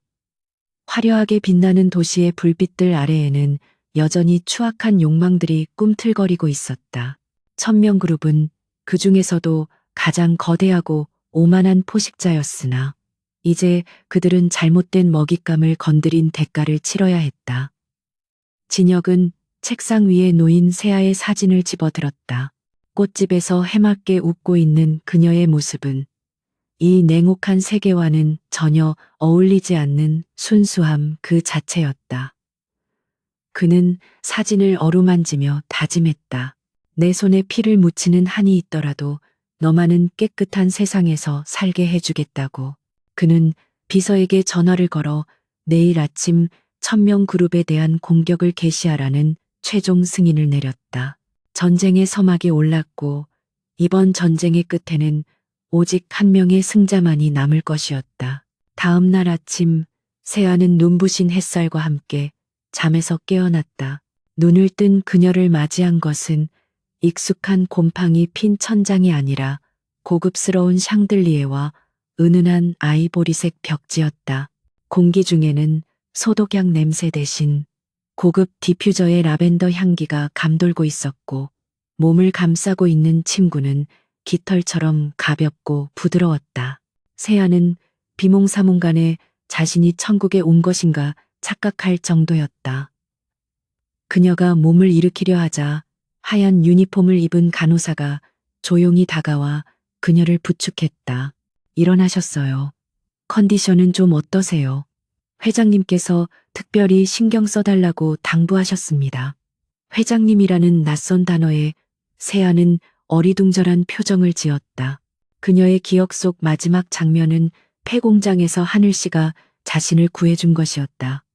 그런데 회장님이라니 도대체 무슨 상황인지 이해가 되지 않았다. 세아는 조심스럽게 물었다. 저기 하늘 씨는요? 저랑 같이 있던 남자는 어디 갔나요? 간호사는 미소를 지으며 대답했다. 강 회장님 말씀이시군요. 잠시 업무 때문에 나가셨지만 곧 오실 겁니다. 걱정하지 마시고 식사부터 하시죠. 강 회장님이라니 세아의 머릿속은 더욱 혼란스러워졌다. 그 순박하고 어리숙하던 꽃집 알바생 하늘이 회장님이라 불리는 상황을 도저히 매치시킬 수 없었다. 그때 노크 소리와 함께 병실 문이 열리고 익숙하면서도 낯선 남자가 들어왔다. 말끔하게 넘긴 머리에 몸에 딱 맞는 네이비색 슈트를 입고 손목에는 번쩍이는 시계를 찬 남자. 외모는 분명 하늘 씨였지만 그가 풍기는 분위기는 전혀 다른 사람 같았다. 세아는 멍하니 입을 벌린 채 그를 바라보았다. 진혁은 세아의 침대 옆 의자에 앉으며 걱정스러운 눈빛으로 그녀를 살폈다. 몸은 좀 괜찮아요. 많이 놀랐죠. 목소리는 여전히 다정했지만 그 안에는 숨길 수 없는 위엄과 자신감이 배어 있었다. 세아는 떨리는 목소리로 물었다. 하늘 씨, 맞아요. 아니, 당신 누구예요? 도대체 정체가 뭐예요? 그녀의 질문에 진혁은 잠시 침묵했다. 언젠가는 밝혀야 할 진실이었지만 이렇게 빨리 마주하게 될 줄은 몰랐다. 그는 깊은 한숨을 내쉬며 솔직하게 털어놓기로 결심했다. 미안해요. 속일 생각은 없었어요. 내 이름은 강진혁입니다. 당신이 알고 있는 하늘은 내가 잠시 세상에서 숨기 위해 빌렸던 이름이에요. 세아는 배신감과 안도감이 뒤섞인 복잡한 감정으로 그를 바라보았다. 그럼 기억상실증도 다 거짓말이었어요. 갈 곳이 없다는 것도. 진혁은 고개를 끄덕였다. 내 처음에는 부상을 입고 쫓기던 중이라 어쩔 수 없었어요. 하지만 당신 곁에 있으면서 느꼈던 평온함은 거짓이 아니었어요. 당신 덕분에 잊고 살았던 인간다운 감정을 다시 느낄 수 있었으니까요. 그의 눈빛은 진실했다. 세아는 화를 내야 할지 고마워해야 할지 갈피를 잡을 수 없었다. 분명 자신을 속인 것은 괘씸했지만 그가 목숨을 걸고 자신을 구해준 것 또한 사실이었기 때문이었다. 무엇보다 지금 눈앞에 있는 강진혁이라는 남자는 꽃집 알바생 하늘보다 훨씬 더 고독하고 슬퍼 보였다. 진혁은 세아의 손을 조심스럽게 잡았다. 그의 손은 크고 따뜻했지만 굳은 살이 박여 거칠었다. 이제 더 이상 당신을 위험하게 만들지 않겠습니다. 천명그룹이든 누구든 당신을 건드리는 자들은 내가 가만두지 않을 겁니다. 그러니까 나를 믿고 조금만 기다려줄 수 있겠습니까? 그의 고백은 사랑 고백보다 더 무겁고 진중한 약속이었다. 세아는 그의 손을 뿌리치지 않았다. 비록 그가 암흑가의 지배자라는 무서운 배경을 가지고 있다고 해도 그녀가 본질적으로 느꼈던 그의 따뜻한 마음은 변하지 않았음을 직감적으로 알 수 있었다. 그녀는 조용히 고개를 끄덕였다. 알겠어요. 설명이 더 필요하겠지만 일단은 믿어볼게요. 그 시각 천명그룹 본사에는 비상이 걸렸다. 아침 주식시장이 개장하자마자 정체불명의 세력에 의해 천명건설의 주식이 대량으로 매도되기 시작했고 주가는 곤두박질치고 있었다. 동시에 국세청과 검찰에는 천명그룹의 비리 자료가 담긴 익명의 투서가 접수되었다는 속보가 뉴스 화면을 도배했다. 최 회장은 집무실에서 소리를 지르며 참모들을 닥달했지만 이미 손을 쓰기에는 너무 늦은 상황이었다. 모든 자금줄이 동시다발적으로 막히고 협력업체들마저 등을 돌리기 시작했다. 이것은 단순한 경영 위기가 아니라 누군가가 천명그룹을 완벽하게 파괴하기 위해 설계한 정교한 덫이었다. 최민석은 불안에 떨며 자신의 사무실 구석에 숨어 있었지만 그에게 다가오는 파멸의 그림자는 피할 수 없었다. 진혁은 병실 창가에 서서 멀리 보이는 천명그룹 사옥을 바라보았다. 검은 연기가 피어오르는 듯한 착각이 들 정도로 그곳의 기운은 쇠락해가고 있었다. 그는 세아에게 돌아와 부드럽게 미소 지었다. 이제 푹 쉬어요. 내가 밖에서 지키고 있을 테니까. 세아는 그의 든든한 모습에 마음의 안정을 찾고 다시 침대에 몸을 뉘었다. 진혁은 그녀가 잠들 때까지 곁을 지키다가 조용히 병실을 나섰다. 복도에는 그의 충실한 부하들이 도열해 있었고 진혁은 그들에게 눈짓으로 신호를 보냈다. 이제 사냥은 끝났고 확인 사살만이 남았다. 그는 천천히 걸음을 옮기며 생각했다. 이 싸움이 끝나면 그녀와 함께 평범한 꽃집으로 돌아가 차 한 잔을 마시는 사치를 누릴 수 있을까 하고, 하지만 그러기 위해서는 먼저 모든 위험 요소를 완벽하게 제거해야만 했다. 천명건설의 본사 건물은 마치 거대한 개미집이 무너져 내리는 듯한 혼란에 휩싸여 있었다. 한때 대한민국 경제의 한 축을 담당하며 위용을 자랑하던 이곳은 이제 파쇄기 돌아가는 소리와 직원들의 다급한 고함 소리로 가득 찬 아수라장으로 변해버렸다. 사무실 곳곳에서는 검찰 압수수색에 대비해 중요 서류를 폐기하려는 움직임이 분주했고, 텔레비전 뉴스 화면에서는 최 회장의 구속 영장 청구 소식과 함께 그룹의 조직적인 비리 구입 혐의가 속보로 타전되고 있었다. 로비에는 이미 수백 명의 취재진과 시위대가 몰려들어 북새통을 이루고 있었고, 그들이 외치는 구호 소리는 방음, 유리벽을 뚫고 들어와 임직원들의 불안감을 더욱 증폭시켰다. 이 모든 붕괴는 단 하루 만에 이루어진 일이었으며 보이지 않는 거대한 손이 천명그룹의 목줄을 단숨에 죄어오는 것과 같았다. 최상층 회장실에 갇힌 최 회장은 땀으로 범벅이 된 채 수화기를 붙들고 있었으나 돌아오는 것은 싸늘한 신호음뿐이었다. 평소 형님 동생하며 지내던 정계의 유력 인사들도 검찰 고위직들도 약속이라도 한 듯 그의 전화를 피하고 있었다. 그는 분노를 참지 못하고 전화기를 집어던졌고 값비싼 도자기가 깨지는 소리가 적막한 집무실을 울렸다. 구석에 웅크리고 앉아있는 아들 최민석은 공포에 질려 손톱을 물어뜯고 있었고 그 모습은 최 회장의 화를 더욱 돋우었다. 내 놈이 도대체 누구를 건드렸기에 이 사단이 난 거야. 당장 말해. 최 회장의 고함에 민석은 덜덜 떨며 입을 열지 못했다. 그들은 자신들이 건드린 꽃집 알바생이 단순한 서민이 아니라는 것을 짐작조차 하지 못한 채 서서히 조여오는 파멸의 공포에 질식해가고 있었다. 그때 회장실의 육중한 마호간이 문의 예고도 없이 활짝 열리며 검은 정장을 입은 사내들이 들이닥쳤다. 최 회장의 비서실장과 경호원들이 제지하려 했으나 그들은 압도적인 무력 앞에 맥없이 쓰러져 나가떨어졌다. 그리고 그들 사이로 뚜벅뚜벅 구두 굽소리를 내며 한 남자가 걸어 들어왔다. 완벽하게 재단된 슈트를 입고 차가운 눈빛을 한 강진혁이었다. 그의 등장은 공기의 흐름을 바꿔놓을 만큼 위압적이었고 최 회장과 최민석은 본능적으로 그가 이 모든 사태의 원흉임을 직감했다. 진혁은 아무런 허락도 없이 회장석 맞은편의 가죽 소파에 다리를 꼬고 앉으며 여유로운 미소를 지었다.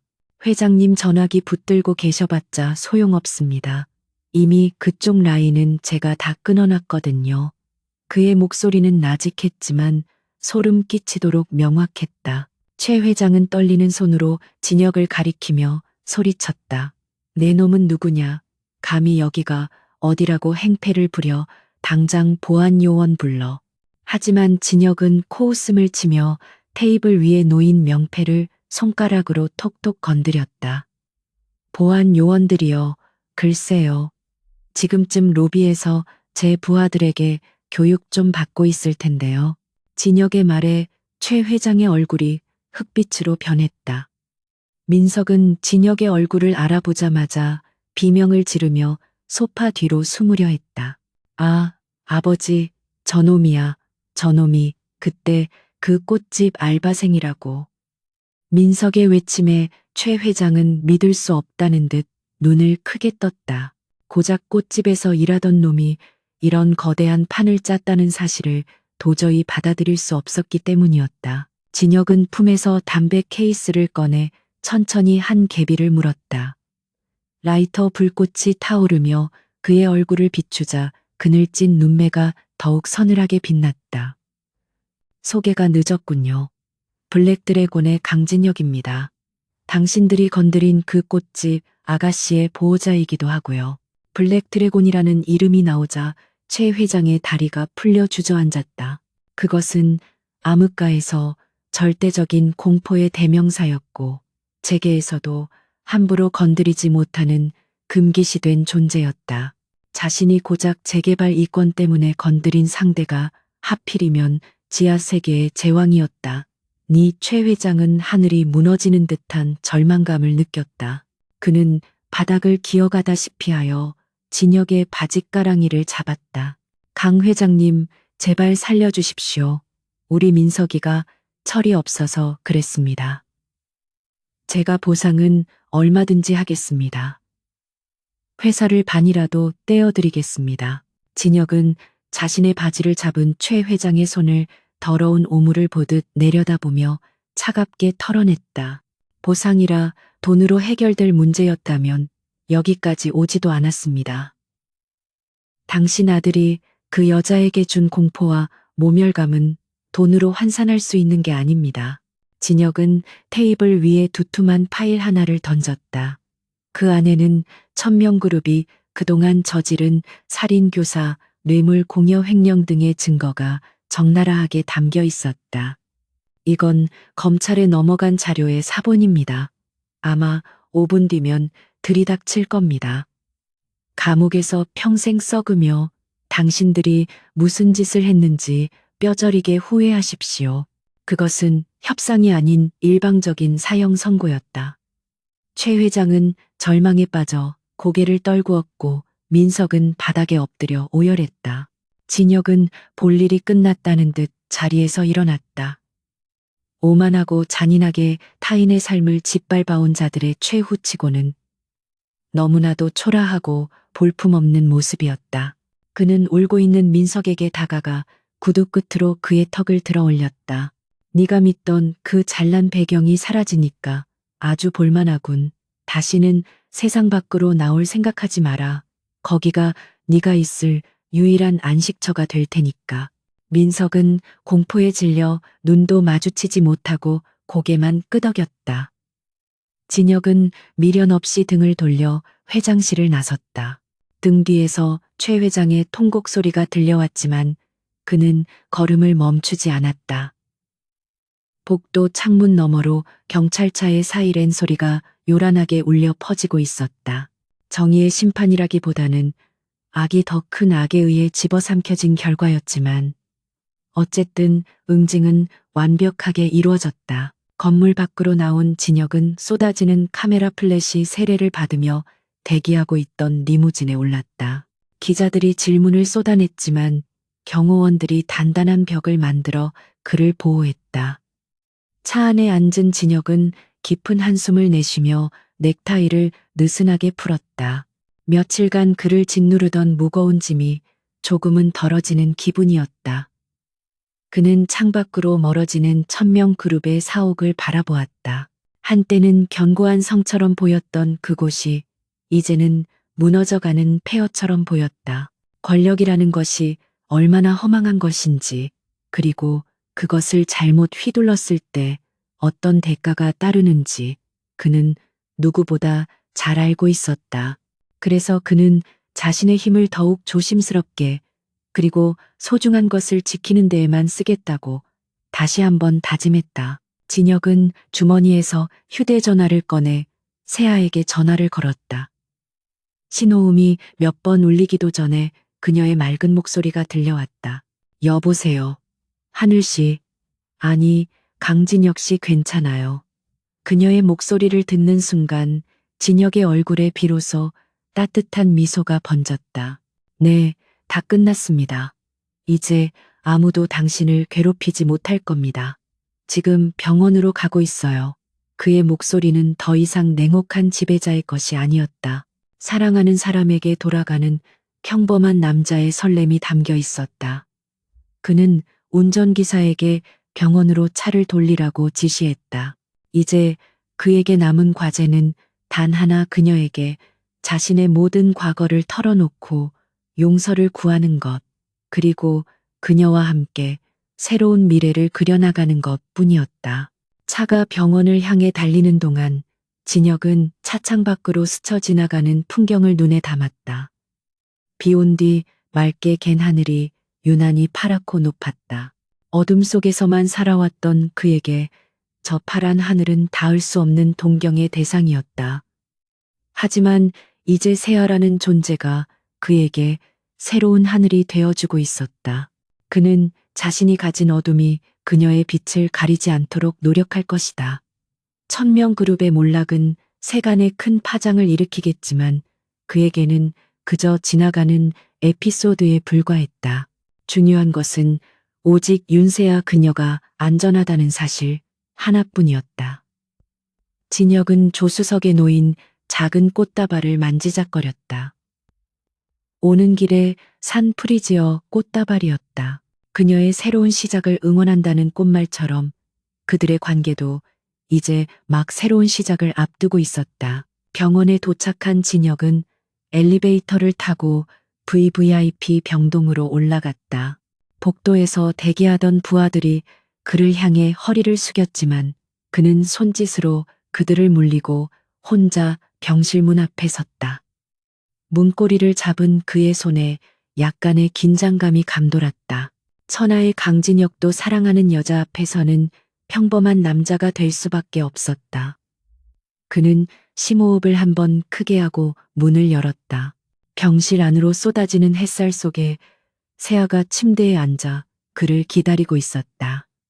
그녀가 고개를 돌려 그를 보며 환하게 웃어주었다. 왔어요.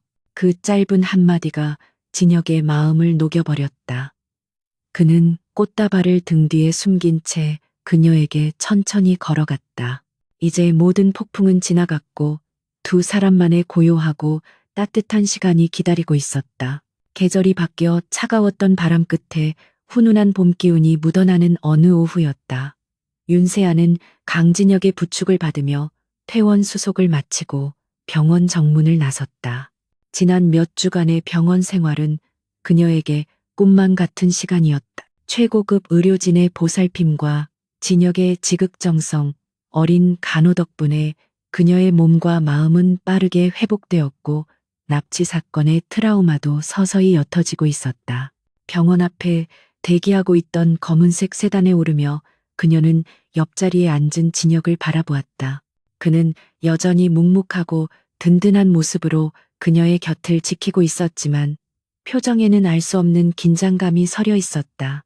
오늘이야말로 그가 그녀에게 자신의 모든 것을 솔직하게 털어놓고 관계의 정의를 내려야 하는 날이라는 것을 두 사람 모두 직감하고 있었기 때문이었다. 차창 밖으로 스쳐 지나가는 서울의 풍경은 평화로웠지만 그들의 마음속에는 설렘과 두려움이 공존하는 미묘한 기류가 흐르고 있었다. 차가 블룸스 꽃집이 있는 골목 어귀에 들어서자 세아는 눈을 크게 뜰 수밖에 없었다.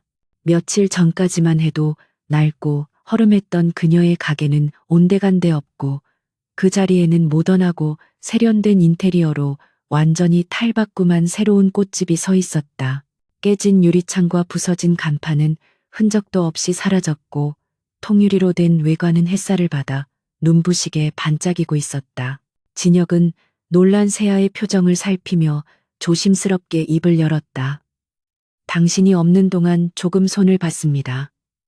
마음에 들지 모르겠군요. 그는 마치 큰 잘못을 저지른 아이처럼 그녀의 눈치를 보고 있었는데 천하의 암흑가 지배자가 고작 인테리어 때문에 긴장하는 모습은 묘하게 인간적이고 사랑스러웠다. 세아는 감동에 젖어 말을 잇지 못하다가 환하게 웃으며 고개를 끄덕였다.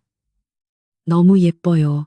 하늘씨 아니 진혁씨 정말 고마워요. 가게 안으로 들어서자 향긋한 꽃내음이 두 사람을 반겨주었다. 내부는 훨씬 더 넓고 쾌적해졌으며 최신식 온습도 조절장치까지 갖추어져 있어 꽃들이 최상의 상태를 유지할 수 있도록 되어 있었다. 세아는 진열된 꽃들을 하나하나 어루만지며 행복한 미소를 지었고 진혁은 그런 그녀의 뒷모습을 애틋하게 바라보았다. 그는 이제 결단을 내려야 할 시간임을 깨달았다. 그는 조용히 가게 문을 잠그고 블라인드를 내렸다.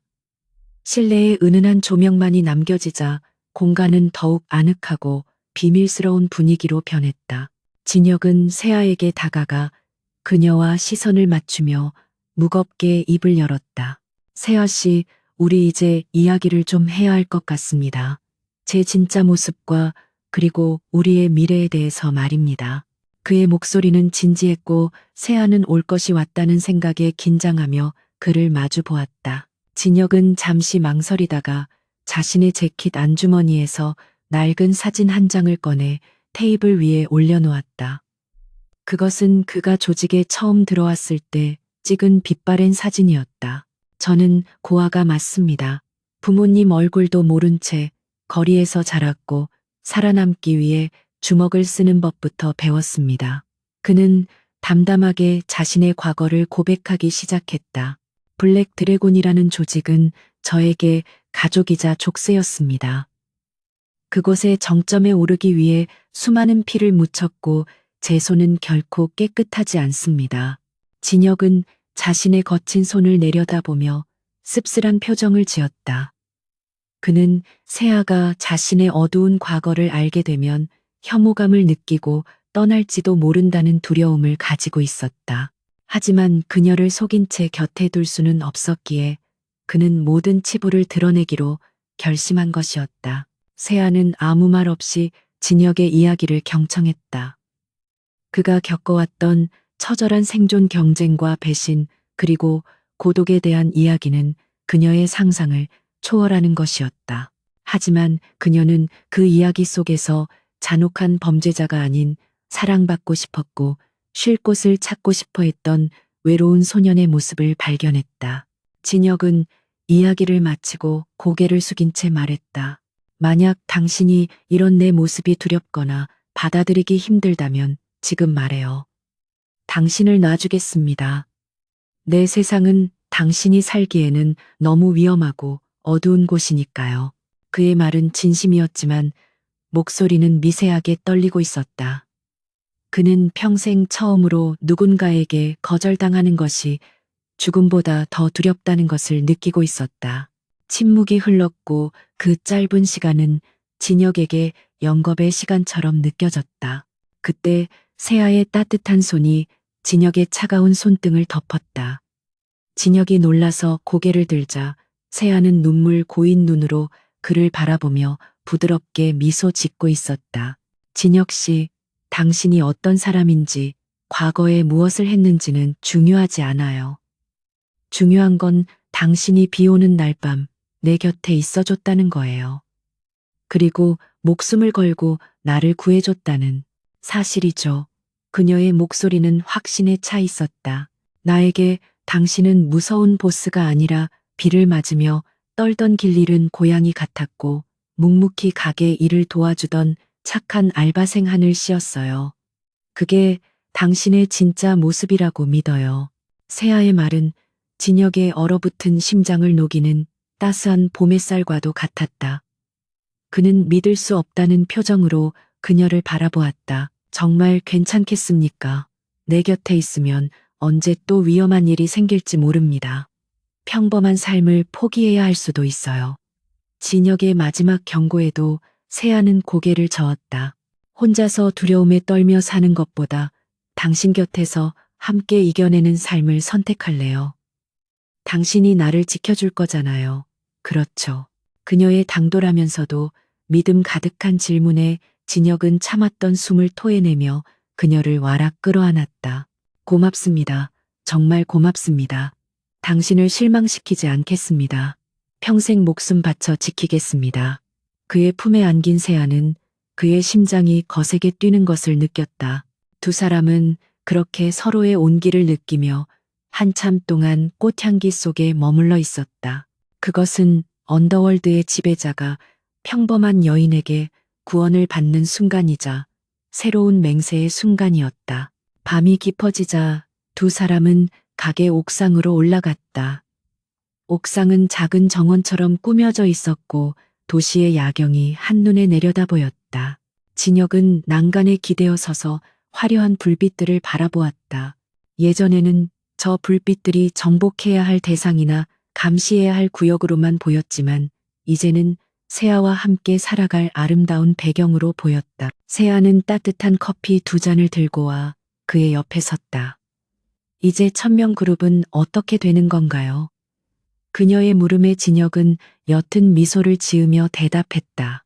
공중분해되었습니다. 최 회장 일가는 법의 심판을 받을 것이고 다시는 재기하지 못할 겁니다. 그 자리는 정직하고 깨끗한 기업들이 채우게 될 겁니다. 그의 말 속에는 정의를 구현했다는 자부심보다는 그녀를 위협하는 요소를 제거했다는 안도감이 더 컸다. 진혁은 커피를 한 모금 마시고 세아의 어깨를 감싸 안았다. 앞으로는 조직의 일도 조금씩 정리할 생각입니다. 양지로 나와서 합법적인 사업 위주로 재편할 겁니다. 물론 하루아침에 되지는 않겠지만 당신에게 부끄럽지 않은 사람이 되기 위해 노력할 겁니다. 그것은 그가 할 수 있는 최고의 약속이었다. 세아는 그의 가슴에 머리를 기대며 행복한 표정을 지었다. 나도 도울게요. 꽃집도 열심히 하고 당신이 힘들 때 쉴 수 있는 곳이 되어줄게요. 두 사람은 서로의 미래를 이야기하며 밤하늘의 달을 올려다보았다. 달빛은 그들의 머리 위로 축복처럼 쏟아져 내렸고 도시의 소음조차 그들의 행복을 방해할 수는 없었다. 시간은 빠르게 흘러 어느덧 1년이라는 시간이 지났다. 블룸스 꽃집은 동네에서 가장 인기 있는 명소가 되었고 세아의 밝은 미소는 손님들에게 해피 바이러스를 전파하고 있었다. 그리고 그 곁에는 언제나 말끔한 셔츠 차림에 앞치마를 두른 강진혁이 있었다. 그는 여전히 블랙드래곤의 회장이었지만 주말이나 퇴근 후에는 어김없이 꽃집으로 출근해 무거운 화분을 나르고 물을 주는 일을 도맡아 했다. 동네 사람들은 그가 그저 힘세고 잘생긴 남편이라고만 생각할 뿐, 그가 밤의 세계를 지배하는 거물이라는 사실은 꿈에도 몰랐다.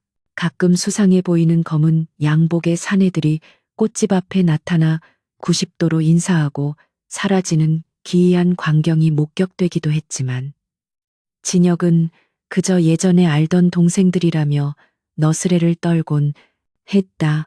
어느 날 저녁 가게 마감을 하던 중 술 취한 행패꾼 하나가 들어와 세아에게 시비를 거는 일이 발생했다.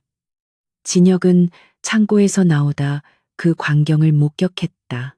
그는 예전처럼 폭력을 행사하는 대신 차분하게 다가가 행패꾼의 어깨를 부드럽게 잡았다. 손님 영업 끝났습니다. 돌아가시죠.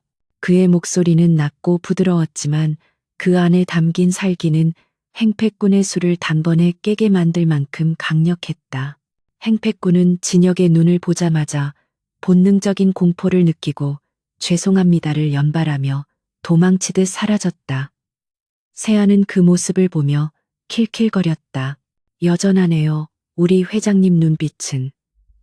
진혁은 머쓱한 듯 웃으며 앞치마를 벗었다. 당신 앞에선 순한 양이잖습니까?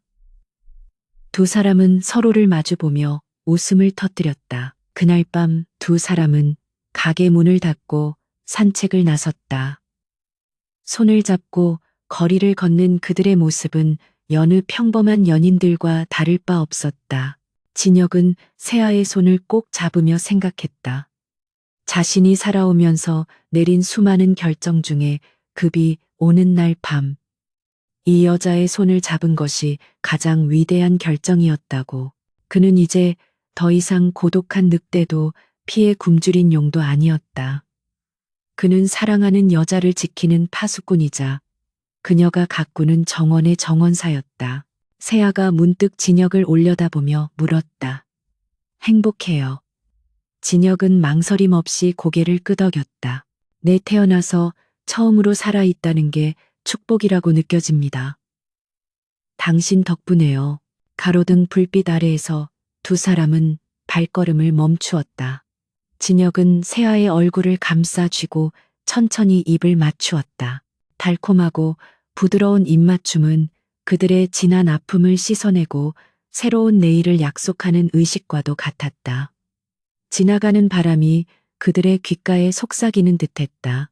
고아 청년을 도와준 아가씨는 결국 그 청년을 왕으로 만들었고, 그 왕은 자신의 왕관을 바쳐 그녀를 영원히 사랑했다고. 세상은 여전히 시끄럽고 어지러웠지만 두 사람이 함께 있는 한 그들의 세상은 언제나 꽃향기 가득한 봄날일 것이다. 진혁은 세아를 품에 안고 밤하늘을 향해 미소 지었다. 이제 그의 언더월드에는 칠흑 같은 어둠 대신 찬란한 별빛만이 가득했다. 진혁은 주머니에서 작은 상자를 꺼냈다. 반짝이는 반지가 가로등 불빛을 받아 영롱하게 빛났다. 세아 씨, 저와 결혼해 주시겠습니까? 투박하지만 진심이 담긴 프로포즈였다. 세아는 눈물이 글썽거리는 눈으로 활짝 웃으며 고개를 끄덕였다. 네, 좋아요. 평생 당신의 꽃이 되어줄게요. 진혁은 그녀의 손가락에 반지를 끼워주며 다시 한번 다짐했다. 이 손을 절대 놓지 않겠다고. 두 사람의 그림자가 하나로 겹쳐지며 길게 이어졌다. 그것은 그들이 함께 걸어갈 긴 인생의 여정을 예고하는 듯했다. 고아 청년과 꽃집 아가씨의 이야기는 여기서 끝이 아니라 이제 막 시작된 행복한 동화의 서막이었다.